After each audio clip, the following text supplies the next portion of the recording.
It's quite difficult even now. I saw him. I think that glow, that amazing vibrations, so which is inexplicable. Only anybody who would have experienced will understand, will know. So that simply attracted. Like we saw in those days, people got simply attracted. They used to go into big trance and start dancing. Genuinely, they used to be simply immersed in their own selves, like close the eyes and keep dancing and got attracted to Swamiji's. Thousands and in lakhs people came to him. I think probably the same thing when I saw Swamiji.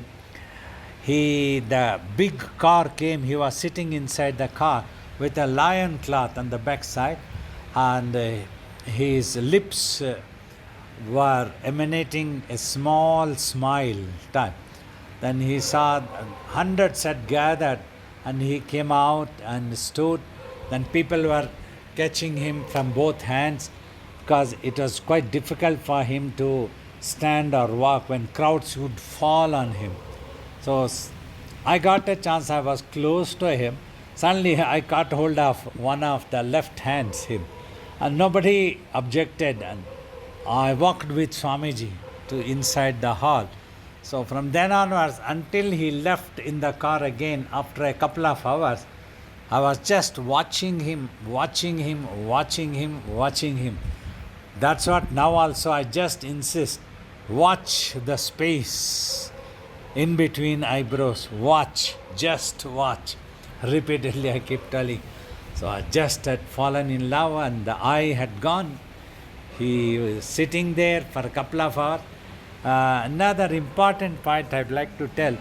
After that program, 1 hour, they washed his feet, the hosts, and they chanted some Vishnu Sahasranama and Rudra Abhisheka part, all the things. I was watching Swamiji, I hardly heard about them. Then people were allowed to come near him, touch his feet, and go through another door. I quickly sneaked on the right side of Swamiji. His mother was also sitting. Next to her, I went and stood there and just watching Swamiji and repeating that mantra that had come in my dream of Om Shivaya, Shivabala Yogendraya, Parabrahmanaya. I was immersed in that and watching him, watching him. The person who had taken me there as old devotee of Swamiji, he was bewildered and he was looking for me. Where have I disappeared? He thought I might have left bored or something else has happened. So he was looking for me and he came in the queue in the end to touch Swamiji's feet. Then he saw, then he called me, come and touch Swamiji's feet. It is very rare opportunity. That I can do that later. You please go out. Let me keep standing here. At that moment, more than touching Swamiji's feet, I just wanted to watch him. So that was the beauty. I had fallen in love. And then again Swamiji stood up after the darshan was over. The first he walked and I also walked with him, and he sat inside the car and he just glanced at me once and then he turned his eyes here and there. Others were falling on him. I just stood there watching him and the car left. So I was also gone in my mind, in my consciousness. That's it. And all I could tell my mother, I want Swamiji. More than that, I could not explain anything else. After that, I never looked back. I never consulted anybody. I had no doubt. I didn't even ask Swamiji, what am I supposed to do? What should I do?